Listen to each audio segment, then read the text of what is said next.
Osmania university వేదికగా తెలంగాణ ఉద్యమంలో కీలకంగా పాల్గొన్నటువంటి వ్యక్తులుగా మేము ప్రతి క్షణం ఆవేదనకు లోనవుతున్న సందర్భంలో ఇవాళ మా విమలక్క ఒక మంచి మాట అనిపోయింది. పోయేటప్పుడు పోతాను ఇంకా పోలే, నా మాటలు కూడా వింటుందని అనుకుంటున్నాం మా అక్క. మేము ప్రతి వేదిక మీద ఒక్కటే కోరుతున్నాం, ఇలా తెలంగాణ ఎవరి పాలైందని మా అన్న పాడినట్టుగానే ఆయన పాడుతాడు, మేము మాట్లాడుతున్నాం. మేము కోరుకుంటుంది కూడా అదే, ఏమని తెచ్చుకున్నాం తెలంగాణ, ఇలా ఎవరి పాలైంది తెలంగాణ, ఆ తెలంగాణని మళ్ళీ ఎట్లా మన తెలంగాణని మనం ఎట్లా మళ్ళీ గుంజుకోవాలి వాళ్ళ దగ్గర నుంచి అనేది ఒక ఆవేదనకు లోనవుతున్నటువంటి సందర్భం.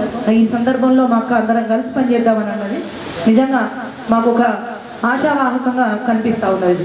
దీనికి ఈ మాట నేను అనడానికి గల కారణం ఏంటంటే, పాటకి ఉన్నటువంటి పవర్ మనందరికీ తెలిసిందే, ప్రత్యేకంగా చెప్పనక్కర్లేదు. మాలాంటి వాళ్ళమైతే ఇంకా ప్రత్యేకంగా చెప్పాల్సిన అవసరం లేదు.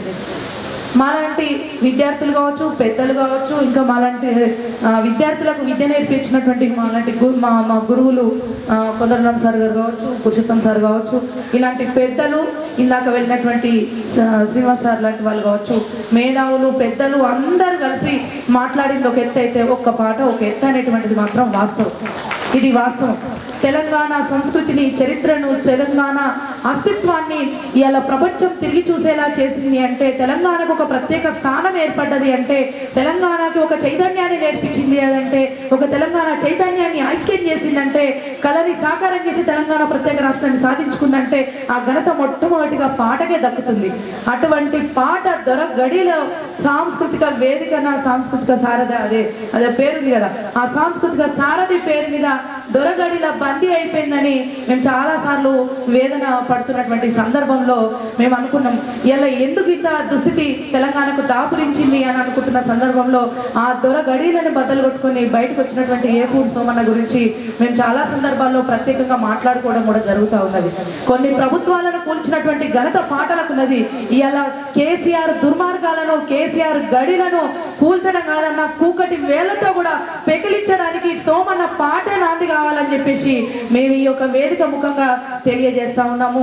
ఏ గడిలనైతే మేము పునర్నిర్మాణం కాకుండా జాగ్రత్తగా ఉండాలనుకున్నామో, తెలంగాణ సెంటిమెంట్ తోటి, కళ్ళబొల్లి మాటలతోటి తెలంగాణ ప్రజల్ని మభ్యపెట్టి, ఇందాక అక్క అన్నట్టు కారే కదా మనదే కదా అన్నట్టు నిజంగా చాలా మంది పెద్దలు, చిన్నలు చాలా మంది కూడా అనుకున్నారు తెలంగాణ అంటే కేసీఆర్, కేసీఆర్ అంటే కారు, కారు అంటే గులాబీ గుర్తు, గులాబీ రంగు అనేటువంటి విధంగా తెలంగాణ సమాజంలో పాతుకుపోయేలాగా కేసీఆర్ చేసి తన మాయలతో ఇలా గద్దెనెక్కిండు. ఎక్కితెక్కిండయ్యా కొంతన్న మేలు చేస్తాడు అనుకున్నాం, కానీ మేలు చేసుడు లేదు. ఇలా విద్యార్థులు ఫీజుల కోసం, రైతులు రుణాల కోసం, వృద్ధులు పింఛన్ల కోసం ప్రతి ఒక్కరూ అల్లల్లాడుతున్న సందర్భంలో నువ్వు గడిలని పునర్నిర్మించుకుంటున్నావు, భూములను, జాగలను అక్రమంగా గుంజుకుంటా ఉన్నటువంటి ఈ సందర్భాన్ని ఇలా వీటి ప్రతి ఒక్కదాన్ని కూడా పాట రూపంలో కట్టుకొని ముందుకు వస్తున్నటువంటి ఏపూరు సోమన్నకు మనం అందరం అండగా నిలబడ్డం కాదు, అసలు భుజాల మీద మోసుకుపోవాల్సినటువంటి అవసరం ఉన్నది. ఎందుకు అనంటే, మా దర్వేలన్న ఇక్కడే ఉన్నాడు, మా ఎల్లన్న మేము అందరం కూడా యూనివర్సిటీలో ఎప్పుడు కలిసినా మాకు ఒకటే వేదన. ఇంతమంది మేధావులు ఉన్నారు, ఇంతమంది ఇలా మా జబ్బలు దర్శనాలు ఉన్నారు, శబాష్ బిడ్డ అని చెప్పేసి మా భుజాన జబ్బలు దర్శినటువంటి వాళ్ళు ఉన్నారు, అల్లం నారాయణ సార్ లాంటి వాళ్ళు కావచ్చు, చాలా మంది కూడా. ఇందాక మా అన్నే చెప్పిండు ఫ్లెక్సీ వేసుకున్నాం మోదుగ పూల వనం అంటే, నిజంగా మేము ఎంత అంటే మా జీవితాలు ఎంత. ఇక్కడ శ్రవంత్ రెడ్డి అని ఉన్నాడు, ఇందాక నిన్న ఒక మాట గుర్తు చేసిండు. నిన్న ఓయిలోకి వచ్చినప్పుడు మీరు మాట్లాడినప్పుడు నేను ఒక మాట విన్నాను, మీరు మీడియాలో మాట్లాడుతుంటే విన్నాను, నాకు ఇంకా గుర్తుంది.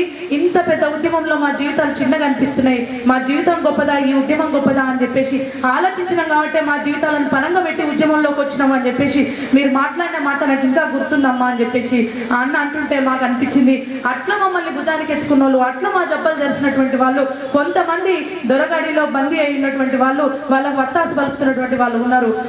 అదే ఆవేదనకు లోనవుతున్నామంటే బయట ఉన్నటువంటి వాళ్ళు ఐక్యంగా లేరనేటువంటి ఒక ఆవేదన మా ఇళ్ళన్న, నేను, చాలా మంది మా విద్యార్థి మిత్రులంతా కూడా చర్చించుకుంటున్నటువంటి సందర్భంలో వచ్చినటువంటి ఆలోచన ఏంటంటే, మేము కోరుకున్నది ఒకటే. ఇందాక మా అన్న కూడా చెప్పిండు, ప్రజల పక్షం ప్రతిపక్షంగా ఉస్మానియా యూనివర్సిటీ నిలబడుతుందని చెప్పేసి ఆ దొరకు ఎదురుగా మేము నిలబడి సవాలు విసురుతా ఉన్నాము ఉస్మానియా యూనివర్సిటీ నుంచి అని చెప్పేసి మాట్లాడుతున్న సందర్భంలోనే ఇక్కడ ఉన్నటువంటి ప్రజానాయకులు ఎవరైతే ఉన్నారో, అఖిల పక్షాలు, అన్ని రాజకీయ పార్టీల నాయకులు ఏకం కావాలని కోరుకున్నాము. అలాగే ప్రజా సంఘాలు కూడా ఏకం కావాలని కోరుకున్నాము. ఈ క్రమంలో విమలక్క చెప్పినట్టుగా వీళ్ళు ఏదైతే సాంస్కృతిక ఏదైతే సంపద కలిగినటువంటి వాళ్ళు ఈ కళాకారులు కావచ్చు, వీళ్ళందరూ కూడా ఎవరైతే మేము ఐక్యంగా కలిసి ముందుకొస్తామని వాళ్ళ గొప్ప సాహిత్యంతో పాటతోటి తెలంగాణ సమాజాన్ని మళ్ళొక్కసారి చైతన్యవంతులు చేసి బహుజన రాజ్యాన్ని స్థాపించడానికి, బహుజన తెలంగాణని, సామాజిక తెలంగాణని సాధించుకోవడానికి ఎలాగైతే వాళ్ళు ముందుకు వస్తున్నారో అట్లనే కూడా రాజకీయ నాయకులు అందరూ కూడా ముందుకు రావాలి. ఒక దగ్గర కోదండరామ్ సార్ ఉండొద్దు, ఒక దగ్గర చెరుకు సుధాకర్ అని ఉండొద్దు, ఒక దగ్గర విమలక్క ఉండొద్దు, ఎక్కడికక్కడ మీరు ఉండొద్దు అని మేము కోరుకుంటున్నాము. అందరూ కూడా ఐక్యమయ్యి ఒకే వేదిక మీదకి వస్తేనే ఇలా తెలంగాణ బహుజన రాజ్యం సాకారం అవుతుంది అనేటువంటి విషయాన్ని మేము ఏదైతే కోరుకున్నామో ఆ కళ సాకారం అవుతుందని ఈ వేదిక మీద మాకు ఒక ఆశ మాత్రం కలిగింది. అది నిరాశ కాకుండా మా కోదండరామ్ సార్ గారికి మేము విద్యార్థులుగా మీకు ప్రత్యేకంగా మేము విజ్ఞప్తి చేస్తున్నాం సార్. మీరందరూ ఎక్కడోళ్ళు అక్కడ ఒక్కొక్కరుగా ఉండొద్దని వేడుకుంటున్నాము. అందరూ ఒక తాటి మీదకి రావాల్సినటువంటి అవసరం ఉన్నది. మీ అడుగుజాడల్లో నడుస్తూ ఈ యొక్క బహుజన తెలంగాణను, సామాజిక తెలంగాణ సాధన దిశగా ముందుకు పోవడానికి మీ వెనుక మేము కూడా నడిచొస్తామనేటువంటి విషయాన్ని ఈ వేదిక ముఖంగా తెలియజేస్తూ మాకు అవకాశం ఇచ్చిన సోమన్నకి కృతజ్ఞతలు తెలియజేస్తాం.